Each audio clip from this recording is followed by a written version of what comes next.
Pak Sony melangkah mengikuti Tuan Sean. Saat ini Tuan Sean sedang membawa buket bunga mawar berwarna putih. Ketika Tuan Sean sudah berdiri di sisi makam, Pak Sony menyerahkan kantong plastik berisi kelopak bunga mawar untuk ditaburkan ke atas gundukan makam yang selalu dirawat oleh orang suruhan Sony. Tuan Sean duduk berjongkok di samping makam.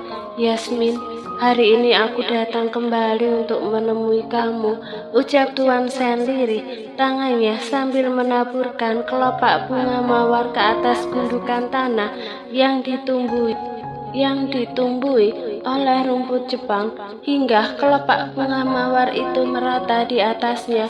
Buket bunga mawar putih diletakkan oleh pria itu di depan batu nisan.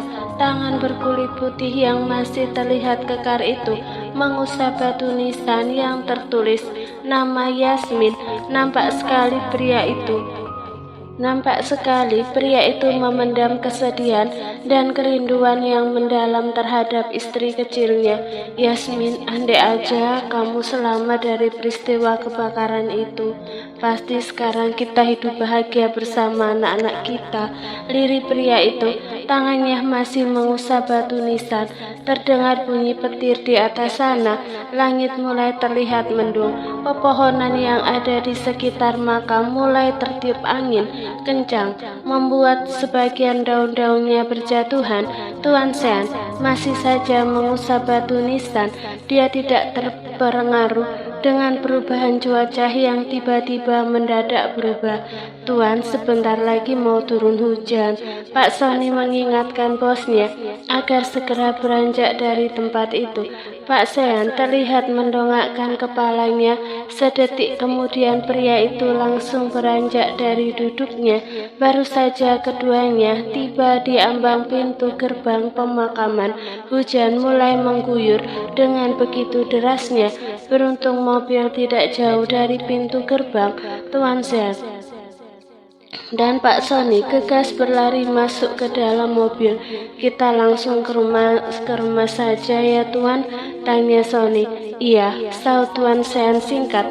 Netranya masih memandang ke arah komplek pemakaman. Hanya 1 tahun sekali saja Tuan Sean menginjakkan kaki di kota ini.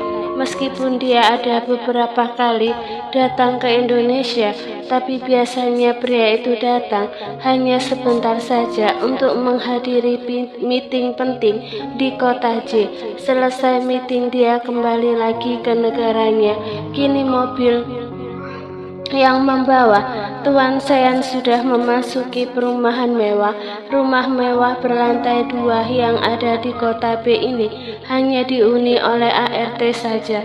Klakson mobil dibunyikan oleh sopir tersebut. Tak lama setelah itu pintu pagar terbuka. Pak sopir langsung membawa mobil ke arah teras rumah. Karena saat ini hujan masih belum berhenti. "Selamat sore Tuan," ucap beberapa orang ART sambil sedikit membungkukkan badan. Pak Sean hanya melewati ART-nya saja tanpa ada menyapa atau menyunggingkan senyum. Memang bawaan sifatnya seperti itu. Tuan Sean hangat pada orang-orang tertentu saja. "Tuan, apa saya boleh pulang ke rumah anak saya?" tanya Pak Sony. Dia sudah sangat merindukan cucunya. "Iya, kamu pulang saja." Setelah mengucap itu, dia kemudian menaiki tangga. Di ruang tamu masih ada ART yang ingin membawa koper milik Tuan Sean. "Apa Delon dan istrinya sering ke rumah ini?" tanya Pak Sony pada ART yang ingin membawa koper milik Tuan Sean ke lantai atas. "Biasanya Pak Delon dan istrinya akan datang ke sini 1 bulan sekali, Pak."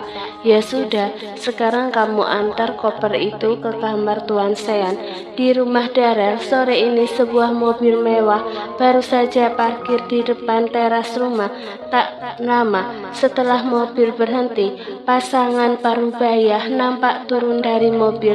Ya, yang datang itu adalah Mama Marissa bersama Tuan Emir. Kedatangan mereka membuat Darel, Alea, dan Fadil terkejut karena pasangan Parubaya itu tidak ada pemberitahuan sebelumnya perihal kedatangan mereka sore ini. Mama kesini kenapa nggak bilang sebelumnya? Tanya Darel. Pria itu langsung memeluk Mama Marissa. Mama cuma mau buat kejutan buat kamu, Nak. Kejutan apa, Ma? Tanya Darel. Sesaat kemudian netra pria itu mengikuti arah telunjuk mamanya yang mengarah ke arah Tuan Emir. Mama Marissa belum ada cerita apa-apa mengenai Widya, maka dari itulah Darel bingung sekaligus waspada melihat kedatangan Tuan Emir ke rumahnya. Terakhir, Darel berinteraksi dengan Tuan Emir saat dia diusir dari perusahaan. Setelah itu, dia tidak ada lagi berhubungan dengan pria yang sudah ikut berjasa membesarkannya hingga sampai ke titik sekarang ini. Nampak sekali kecanggungan antara keduanya. Alea yang melihat itu langsung mengajak masuk ke ruang tengah. Kini, di ruang tengah itu semua orang sedang duduk berkumpul di ruangan. Hanya Bu Yasmin saja yang tidak ada di sana. Wanita itu sedang tidur di kamarnya karena kelelahan habis terapi. Nampak Tuan Emir duduk menghampiri Darel. Rel, Papa kesini ingin meminta maaf dengan kamu. Selama ini Papa sudah banyak bersikap tidak adil memperlakukan kamu dengan Andre. Tutur Tuan Emir. Kedua alis Darel langsung bertaut. Netranya beralih menatap ke arah Mama Marissa. Pria itu bingung sekaligus heran mendapati sikap papanya yang baru pertama kali seperti ini meminta maaf pada dirinya. Nak, Papa kamu sekarang sudah berubah. Dia tidak seperti dulu lagi. Papa sudah menyesali perbuatannya yang sering menyakiti kamu dan Mama. Sekarang Mama menjadi istri Papa satu-satunya, tutur Mama Marissa. Maksudnya, Ma? Darel masih bingung dengan perubahan papanya, juga dengan sebutan istri Papa satu-satunya. Memangnya Bu Widya kemana? Pikir pria itu. Mama Marissa kemudian menceritakan semua kejadian 1 bulan yang lalu. Rel, kamu mau kan memaafkan Papa? Kita mulai dari awal lagi, tanya Tuan Emir. Iya, Pak, ucap Darel tulus. Dia tidak bisa menaruh dendam pada papanya, karena biar bagaimanapun, Papa Emir lah yang menyekolahkannya dan mengajarinya berbisnis. Papa Emir banyak memberi pengaruh positif terhadap dirinya. Darel kembalilah ke kota J. Bantu Papa memimpin perusahaan, ucap Papa Emir. Nak, kembalilah ke perusahaan Papa, karena perusahaan Papa akan menjadi milik kamu seutuhnya ketika Mama dan Papa sudah tidak ada lagi di dunia ini, timpal Mama Marissa. Ma, Pa, aku masih belum bisa meninggalkan kota ini. Ibuku masih dalam pengobatan. Beberapa saat kemudian, obrolan mereka terhenti karena Ibu Yasmin keluar dari kamarnya. Wanita itu mencari Farel. Kenzo masih disebut Farel oleh Ibu Yasmin. Ibu kamu masih belum ada perubahan ya, Nak? Ada, Ma. Ibu sudah tidak takut lagi ketika aku didekati. Darel kemudian berdiri menghampiri Ibu Yasmin. Dia ingin membuktikan ucapannya pada mamanya. Darel duduk di samping Ibu Yasmin. Pria itu menciumi Kenzo yang sedang diasuh oleh Ibu Yasmin. Mama Marissa yang melihat itu langsung tersenyum senang. Darel kemudian kembali duduk mendekati papanya. Ada sesuatu yang ingin dia tanyakan pada papanya. 30 tahun yang lalu apakah di sini ada pengusaha bernama Sean? Pria itu bermata biru sama sepertiku. Papa Emir terdiam. Otaknya dipaksa kembali mengingat nama Sean. Sesaat kemudian Papa Emir menggeleng. Papa tidak pernah mengenal pengusaha bernama Sean. Biasanya orang dari luar negeri, mereka menggunakan 2 nama kalau berada di Indonesia, saut Papa Emir. Kalau pengusaha bermata biru, Apa Papa pernah mengenalnya? Tanya Darrell lagi. Dia berharap bisa mendapat petunjuk mengenai keberadaan ayah kandungnya, namun Papa Emir hanya bisa menggelengkan kepala karena 30 tahun yang lalu perusahaannya tidak besar seperti sekarang ini. Jadi ruang lingkupnya hanya sekitar pengusaha yang levelnya sejajar dengan dirinya saja. Biasanya pengusaha dari luar negeri, pasti perusahaan mereka besar. Bu Andini, apa dulu Ibu Yasmin tidak pernah bercerita secara detail siapa Pak Sean itu? Tanya Mama Arumi. Tidak ada, Bu Marisa. Bu Yasmin hanya menceritakan dia menikah menjadi istri kedua Tuan Sean. Setelah hamil, Tuan Sean pergi bersama istri pertamanya ke luar negeri. Bu Yasmin tidak pernah menyebut nama negaranya, tidak pernah menyebut nama perusahaan Tuan Sean, tutur Bu Andini. 1 minggu berlalu, hari ini Darrell mengajak istri dan kedua anaknya pergi jalan-jalan ke mall. Kenzo sekarang sudah berusia 10 tahun. Dia tumbuh dengan sehat, tubuhnya sedikit gemuk, berkulit putih, dan memiliki hidung mancung. Kita mau kemana dulu sayang? Tanya Darrell pada Siren. Papa, Silen mau main, saut Siren dengan begitu manjanya. Darrell mengambil alih Kenzo dari tangan istrinya. Kini Alea menuntun tangan Siren, keempatnya menaiki tangga eskalator. Mas, kamu saja temani Siren main, aku yang akan menjaga Kenzo, ucap Alea saat mereka sudah berada di time zone. Wanita ini mengambil alih Kenzo dari tangan suaminya. 30 menit berlalu di mall yang sama hari ini pada Sony. Di mall yang sama, hari ini Pak Sony membawa 2 orang cucunya jalan-jalan ke mall karena anaknya kembali melahirkan anak ketiga. Kakek, aku mau main di time zone, ucap cucu laki-laki yang sudah duduk di bangku kelas 1 SD. Kayak aku juga mau main, timpal cucu perempuannya yang berusia 4 tahun. Kedua anak kecil itu memegang tangan kanan dan kiri kakeknya, Pak Sony, kemudian membawa cucu-cucunya naik ke lantai 4. Ketika sudah berada di lantai 4, Pak Sony tiba-tiba berbunyi. Ketika sudah berada di lantai 4, HP Pak Sony tiba-tiba berbunyi. Pria itu langsung melepaskan pegangan tangannya pada cucunya karena dia ingin mengambil gawai yang ada di saku celananya. Tiba-tiba cucu perempuannya langsung berlari dan menabrak Siren yang sedang melangkah di depan orang tuanya. Kebetulan putri kecil Darrell itu sedang ngambek, jadi dia tidak mau dipegang tangannya oleh papanya. Luna, teriak Pak Sony. Pria itu langsung berlari ke arah cucunya yang jatuh terduduk. Siren, teriak Darrell terkejut saat melihat putrinya hampir saja jatuh terjengkang.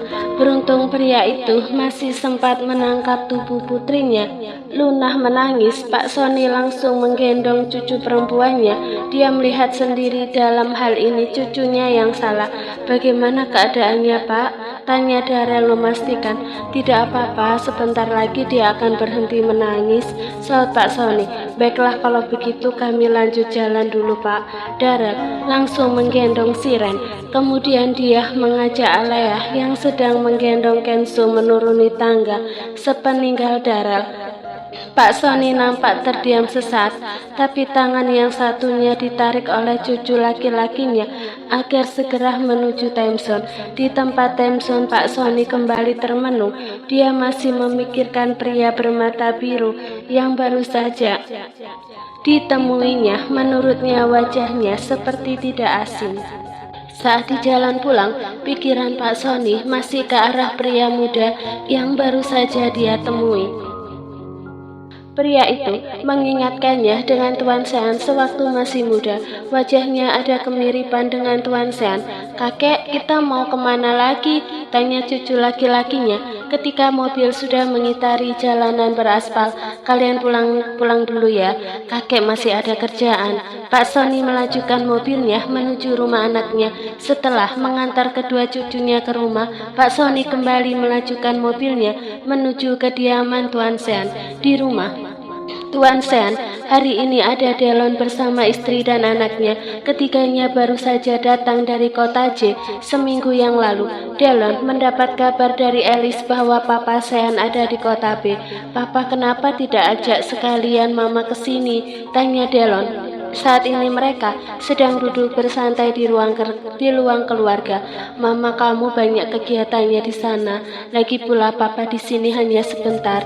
Rencananya 3 hari lagi Papa akan pulang. Saut Tuan Sean sambil bermain boneka dengan cucunya yang berusia 2 tahun.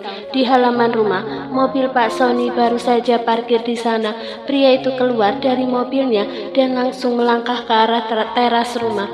Tuan Sean ada di mana? Tanya Pak Sony saat pintu rumah baru saja dibuka oleh ART.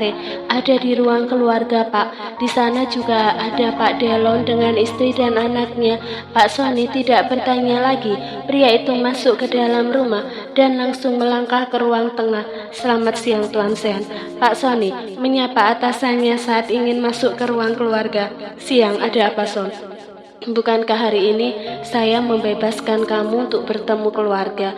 Iya Tuan, tapi ada hal penting yang ingin saya bicarakan. Saut Pak Sony membuat Delon dan istrinya mengalihkan perhatian ke arahnya. Bicarakan saja, saut Tuan Sean. Dia malah mengajak bermain cucunya. Namun Pak Sony hanya diam karena di ruangan itu ada Delon dan istri. Tuan Sean sudah hafal dengan sifat asistennya, karena pria itu sudah puluhan tahun bekerja dengannya. Tuan Sean kemudian beranjak dari duduknya. Sony, ikut saya ke ruang kerja. Tuan Sean melangkah keluar dari ruangan itu, diikuti oleh asistennya. Keduanya menaiki tangga karena ruang kerja Tuan Sean ada di lantai atas. Delon dan istrinya yang masih berada di sana nampak saling berpandangan. Setelah masuk ke ruang kerja, Pak Sony langsung mengunci pintu, lalu mengambil tempat duduk di depan meja kerja atasannya. Sekarang cepat katakan ada apa? Desak Tuan Sean. Pak Sony yang baru saja duduk bersandar langsung menegakkan badannya. Tuan, hari ini saya membawa cucu jalan-jalan di mall. Cucu saya tidak sengaja menabrak anak kecil seumurannya. Yang saya heran, papa dari anak kecil itu matanya berwarna biru dan wajahnya mirip dengan Tuan saat masih muda. Maksud kamu? Giliran Tuan Sean menegakkan badannya, alis tebalnya sedikit bertaut. Maksud saya, apa mungkin pria itu anak Tuan bersama Nyonya Yasmin? Apa kamu yakin dengan apa yang kamu lihat? Saya yakin Tuan, makanya saya langsung datang untuk membicarakan hal ini dengan Tuan. Apa istri kecil saya masih hidup? Kemungkinan besar begitu Tuan. Jadi makam yang sering Tuan datangi selama ini bukan makam Nyonya Yasmin. Siapa yang sudah berani mempermainkanku? Tuan Sean terlihat mengepalkan kedua telapak tangannya. Sony, tunda kepulangan kita ke Swedia. Cari pria muda bermata biru itu. Baik Tuan, sebaiknya Tuan berhati-hati dengan Delon. Dan jangan sampai Delon tahu mengenai pria muda bermata biru, ucap Pak Sony mengingatkan. Tuan Sean hanya mengangguk-angguk saja. Kalau begitu saya permisi pulang, imbuhnya pamit. Setelah Pak Sony keluar dari ruangannya, Tuan Sean sedikit menyunggingkan senyumnya. Yasmin, apa benar kamu masih hidup? Gumamnya. Nampak Pak Sony berjalan menuruni tangga. Delon bersama istri dan anaknya berada di anak tangga paling bawah. Ketiganya bersiap ingin naik ke lantai atas. Tidak ada tegur sapa antara Pak Sony dan Delon. Sejak dulu Pak Sony tidak suka dengan Alice maupun Delon, keponakan Alice yang sudah dijadikan anak angkat oleh Nyonya Alice. 2 hari kemudian, sekitar pukul 9.30, HP milik Pak Sony yang ada di meja kerja Tuan Sean berbunyi. Liana, gumam pria itu setelah melihat nama yang tertulis di layar HP-nya. Sedetik kemudian, pria itu menerima panggilan telepon dari anaknya. Assalamualaikum, ada apa Li? Waalaikumsalam, Papa lagi di mana? Papa lagi di rumah Tuan Sean. Ada apa Li? Tanya Pak Sony lagi. Pak, sopir yang biasa menjemput Luna mendadak pulang ke kampungnya karena istrinya meninggal dunia. Apa Papa bisa menjemput Luna di sekolahnya? Suamiku hari ini ikut bosnya keluar kota, jadi dia tidak bisa menjemput Luna. Kamu kirim saja alamatnya, Papa akan menjemput Luna. Sambungan telepon langsung diputus oleh Pak Sony. Tuan, saya mau keluar sebentar. Pamit Pak Sony, yang langsung mendapat anggukan oleh Tuan Sean.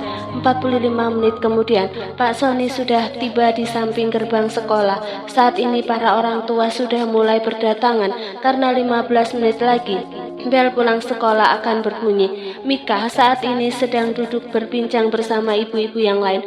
Gadis itu menunggu siren di sekolah dari pagi hingga siang. Bel pulang sekolah berbunyi. 4 pintu ruangan di sekolah itu langsung dibuka oleh ibu guru. Anak-anak langsung keluar kelas dan berlari di halaman sekolah. Pak Sony dan Mika sudah keluar dari dalam mobil. Keduanya sama-sama berdiri di sisi pintu gerbang. Nampak Siren dan Luna berjalan di halaman sekolah. Kedua anak kecil itu tidak saling mengenal karena mereka berbeda kelas. Tante Mika, Silen hari ini dapat bintang 4, ucap Siren saat menghampiri Mika. Mika langsung menuntun tangan Siren melangkah menuju mobil. Anak kecil itu kan yang bertabrakan dengan Luna saat di mall, tanya Pak Sony dalam hati. Kakek! Luna berlari ke arah kakeknya sambil merentangkan kedua tangannya. Anak kecil itu sangat bahagia karena hari ini dijemput oleh kakeknya. Pak Sony gegas menggendong Luna dan membawanya ke mobil. Saat ini mobil yang dibawa oleh Mika sudah keluar dari area sekolah. Pak Sony gegas menyalakan mesin mobilnya.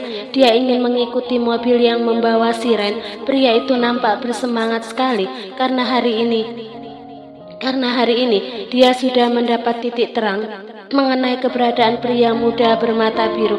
Kakek, kita mau kemana? Tanya Luna. Dia merasa jalan yang dilewati oleh kakeknya bukan jalan menuju ke rumahnya. Kita jalan-jalan dulu ya sayang. Nanti setelah ini Luna akan kakek belikan es krim, ucap Pak Sony agar cucunya tidak banyak bertanya. Posisi mobil Pak Sony saat ini berada di belakang mobil yang dikemudikan oleh Mika. Pria itu berusaha menjaga jarak agar Mika tidak merasa kalau mobilnya sedang dibuntuti olehnya. Di dalam mobil yang dikemudikan oleh Mika, Siren selalu mengajak gadis itu mengobrol sehingga Mika tidak memperhatikan mobil Pak Sony yang ada di belakangnya. Tak terasa mobil yang dikemudikan oleh Mika sudah tiba di depan pintu pagar rumah mewah. Rumah itu dikelilingi agar pagar tembok. Bagian depan pagar terbuat dari material beton dan besi. Model pagarnya dibuat menjulang tinggi dengan dekorasi ukiran berwarna emas sehingga membuat pagar itu terlihat lebih mewah. Mika kemudian membunyikan klakson sebanyak 2 kali. Tak berselang lama pintu pagar dibuka oleh security. Saat pintu pagar dibuka, Pak Sony melihat beberapa orang pengawal berjaga di sekitar halaman rumah. Dengan berbagai pertimbangan, Pak Sony memutuskan untuk langsung pulang mengantar Luna ke rumah. Dia akan kembali lagi ke tempat ini bersama dengan Tuan Sean. Saat ini Pak Sony sudah berada di rumah Tuan Sean. Keduanya kembali berbicara di ruang kerja karena ruangan itu tempat yang paling aman untuk mereka berbicara. Selain kedap suara, CCTV yang ada di ruangan itu hanya tersambung di HP Tuan Sean saja. Berbeda dengan ruangan yang lain, masih bisa dipantau oleh Alice. Tuan Sean tersenyum setelah mendapat kabar dari asistennya. Dia berharap saat ini istri kecilnya masih hidup. Pria itu bukan orang biasa, Tuan, karena dari rumahnya saja sudah terlihat mewah sekali. Ada beberapa bodyguard juga yang menjaga rumah itu. Tuan Sean bergeming. Yasmin adalah orang biasa. Kalau pria muda itu anaknya, kenapa bisa memiliki kehidupan yang mewah? Apakah Yasmin menikah lagi dengan pria kaya? Tidak mungkin. Dia tidak pernah menceraikan Yasmin. Tidak mungkin Yasmin menikah lagi. Ayo kita ke rumah pria itu sekarang. Tuan Sean Beranjak berdiri dari duduknya, 1 jam kemudian mobil mewah milik Tuan Sean sudah tiba di depan pintu pagar mewah berwarna emas. Sebelum turun dari mobilnya, Pak Sony membunyikan klakson. Pintu pagar dibuka 2 jengkal oleh security. "Mau bertemu dengan siapa, Pak?" tanya security itu. Pak Sony langsung menggaruk belakang telinganya. Pria itu bingung mau menjawab apa karena dia tidak tahu siapa nama pria bermata biru. Tuan Sean keluar dari dalam mobil. Dia menghampiri security rumah Darrell. "Saya ingin bertemu dengan Yasmin," ucap Tuan Sean. "Maaf Pak, di sini tidak ada wanita yang bernama Yasmin," saut security itu. Keberadaan Ibu Yasmin memang dirahasiakan. Orang-orang yang bekerja di luar rumah hanya tahu Alea, Mika, dan Ibu Andini yang ada di dalam rumah. Beberapa saat kemudian sebuah mobil mewah berwarna silver tiba. "Awas minggir, jauhkan mobil kalian, mobil majikan saya mau masuk," ucap security saat mobil yang dikemudikan oleh Fadil ingin masuk ke dalam rumah. Tapi Tuan Sean dan Pak Sony tidak ada inisiatif untuk memindahkan mobilnya. Melihat ada orang asing menghampiri rumahnya, Darrell dan Fadil langsung keluar dari dalam mobil. Keduanya gegas melangkah ke arah security. "Ada apa ini?" tanya Darrell. Netra Tuan Sean langsung menatap ke arah Darrell.